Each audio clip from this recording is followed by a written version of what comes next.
No, what part of Boston is this? Is Faneuil Hall. Yeah, Haymarket. Haymarket. Yep.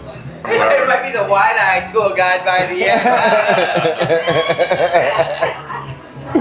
The wide-eyed tour guide. There's too many cannolis. Yeah, just Can we go straight at Mike's? no mics, man. Gummies. No mics. Oh my god, no Mike's. No, they got too much press. There's the two major ones, dude, and we ain't going to either of those ones. Yeah, we're going to the locals one. Yeah, that's the one. Yeah, Bova's. Fuck yeah. Yeah, we go to Bova's too. That's- 24 hours. That's my guy, exactly. Yeah. Fucking never closes. We go to both. We hit them all. We come up to the city. We go to both. I'm telling you, right? All three. Yeah, we start off here for the pizza beer Paul Revere one, so I figure it's always a good spot just kind of collect ourselves and shit, you know what I mean? We'll walk over to the dispensary now, and then we'll go, we'll do our thing. The cannoli tour always includes the dispensary? Yep. Well, we start off at a dispensary, Apex Noir. They do a deal for me. Anything on the menu, $50 and under, is $1 for each person. So Now, how did you work that out? I'll tell you again later, but like, there's a guy, Tito Jackson, which is hilarious. He was like a city councilman. Yeah, exactly right. Yep. I met him a couple times. I used to like work and live in the hood for a while, and like I met him a couple different times. I marched alongside him a couple different marches, you know, through the years. Didn't really know him or anything. I'm not going to pretend like I was like cool with the guy. I wasn't like friends with the guy or anything, but I'd seen him. They open up Apex Noir, and I see Tito because I follow him online. He's like, "Hey, we got this new dispensary, blah blah blah blah blah." And I reached out, like, "Hey man, like, kind of a long shot, but here's who I am. Here's what I do. I'm just looking for a spot that'll let me put my flyers up, you know, and let me give their customers an awesome experience." He hit me back an hour later. He's like, "Yo, why don't you come down and talk to me about this?" So I live close. I'm like 10 minutes that way. So I came down and talked to him. He's the owner, and the CFO sat down, told him my spiel, told him what I do. And he's like, "All right, man, like, what do you need from me?" It's like, honestly, all I need is someone to believe in me, you know? But really, all I'm asking for is just a place to put my flyers, dude. I got like little fucking 3x4s or whatever. And then he trumped it and gave the deal. Well, he's like, how pattern. about this? He's like, I'm gonna take your flyers. He's like, I'm gonna put you on our screens, TV screens, and I'm gonna give you anything on the menu, $50 and under for $1 for each person.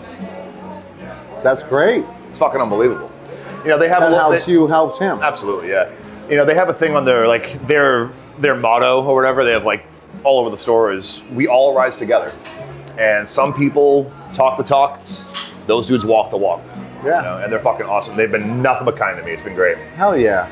And I do a great job, you know, and like fucking everyone loves it. And, you know, I do like social media stuff back and forth with them and shit, but as you do. But yeah, it's sick, dude. It's pretty cool. Are your tours usually always been about like the weed kind of thing a little bit? Started off with the pizza one and then wound up, since the pizza, beer, and Paul Revere worked, I was like, you know, I wonder, can I do weed and cannoli?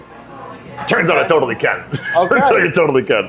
Well, I think I'm the only person in the world doing like a walking weed tour. Yeah, it's pretty cool. I haven't found any others that there's other weed tours, but like they're vans and they go to like groves and shit. It's not the same. You know what I mean? Like, it's not the same. We're just walking around getting stoned. Yeah. Fucking sick. All right, you guys all ready to roll? Yeah, I cashed out. We are good.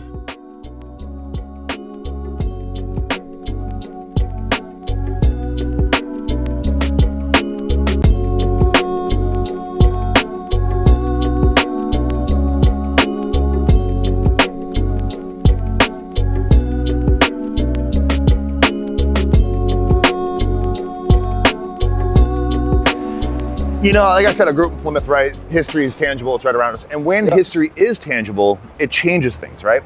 You know, like we're gonna talk about it later, but that red brick building right there is the oldest active public works building in the country. It's been there since 1713. Which one? That small brick building. The one across. I mean, that's the old State House. And we talk about that kind of shit. And it's like, he had asked, like, do I have a history and background, background in history rather? Yeah. And I don't. I'm just from a place in the world where it's still there. It's tangible. You know, if you're talking about something in theory, like, oh, there was a building, it used to be here, they did a thing, like, that building is real history. That's the one. 1713, you know? And that's, you know, I'm saying that while we're standing right next to Faneuil Hall, which is another entirely fucking crazy piece of history right here. So, like, less that I actually have a history and a background in it, more that it's there and you can reach right out and touch it. Right. You know, and it makes Is this the original Faneuil Hall? Dude, yeah, absolutely.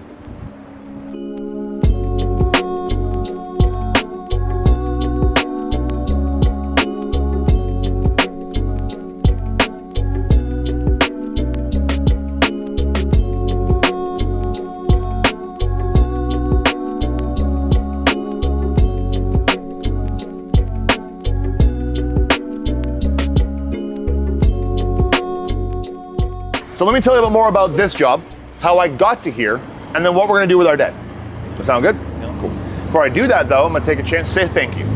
Now you guys don't know it yet, but you're all in the middle of helping me realize my dreams of being my own boss and getting paid to smoke weed. So, appreciate it. Y'all feel me on that? Bow, Yeah, we bow. got you, big dog. I've been a tour guide for a number of years. I've been working for other people the entire time, right? I started off with the Boston Duck Tours. Y'all seen the Duck Tours, Yeah, right? yeah. Boat drives around, goes in the water. Tom Brady used to ride it all the time. Yeah. I was the one that was the guy in the street. I wasn't the one driving. I was like, hey man, where are you guys all coming from? Oh, you locals, come grab a seat. Oh, time to go have fun. See you later. And then they go have fun with the tour guide. Y'all ever seen Segways, right? Yeah. Two-wheel goofy things, right? So I worked with that dude out of the old North End for a couple years. We've all been in the old North End, right? Little Italy, the oldest part of town. That's where they first broke ground in the 1630s with the colonists. A couple things before we get on the way, two quick ones because we're right here. Look at them. One, we got the Customs Tower right here. This is the Customs Tower. It's built in two different sections, 1800s, the lower part, 1900s, early, second tall part. So customs mean U.S. customs. Correct, yeah, we are on Long Import, Wharf. export. Yeah, we're on Long Wharf right now. Long Wharf is right at the end of the street, right? It's the longest wharf in the city, aptly named. The water, the ocean, used to come right up to the front of this. A significant portion of our city is man-made. The entire coastline is. So this was waterfront property at one time, which I think is pretty cool. Another quick one to show y'all while we're standing right here. No shit. We got the old State House back over there. The old State House. A little thing? Yeah, man, built 1713. It is the oldest active public works building in the country. Set in stone, right in front of that, where those people are all standing. That is the site of the Boston Massacre. Where? Right where those people are standing, right in front of it, that big pile of people. There's a plaque right in the sidewalk. That's where the Boston Massacre happened. What's that? Boston Massacre? That was when a bunch of soldiers back, I don't want to get the date wrong, 1700s, they were right here in front of the customs house. Some young rapscallions started throwing snowballs and like ice balls at them. They got walked backwards all the way to their back against that wall. Big crowd came around them, throwing ice balls, throwing snowballs and shit. And they opened fire and they killed 6 men. And that was the spark that ignited the revolution. Happened right there. I'm telling you, man. So, you guys ready to roll? Like I said, there's only one rule on this tour. What is it? Follow the tour guide. And All right, I man. thought there was two. Don't interrupt. And don't interrupt. I got that.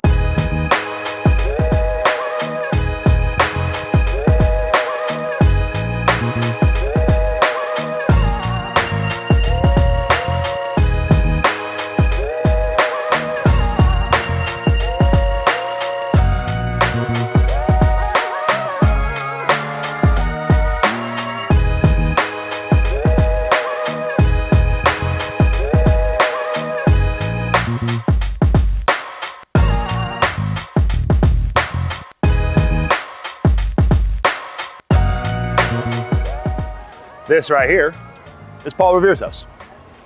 This is Paul Revere's house.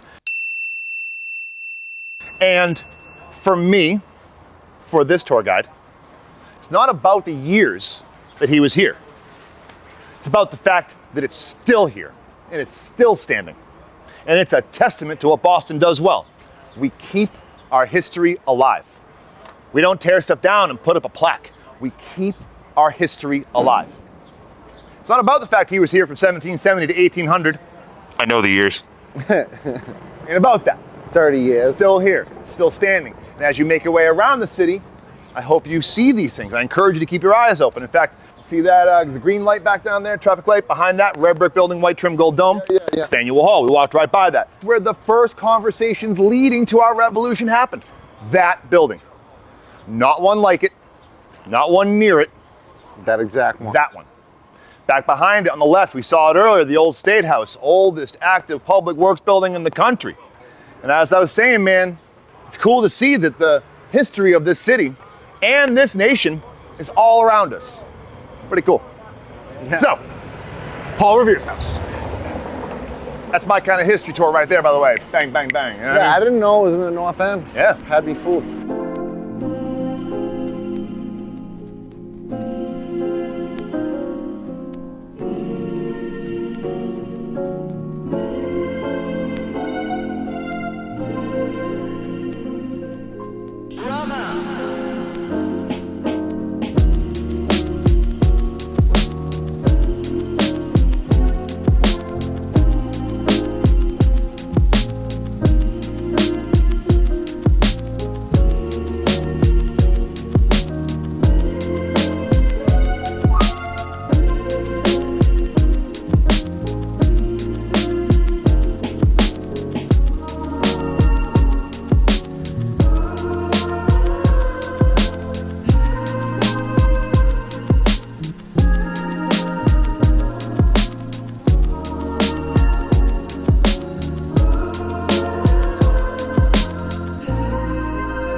So as we know, the British were in the Boston Common, right? And we know they were going towards Lexington and Concord that way.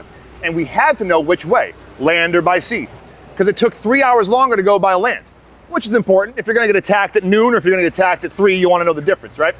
So it didn't make sense to me. Why was it longer to go by land than by sea? If you're going from here, going that way, why is it longer to go by land than it was to go to the sea all the way around, right?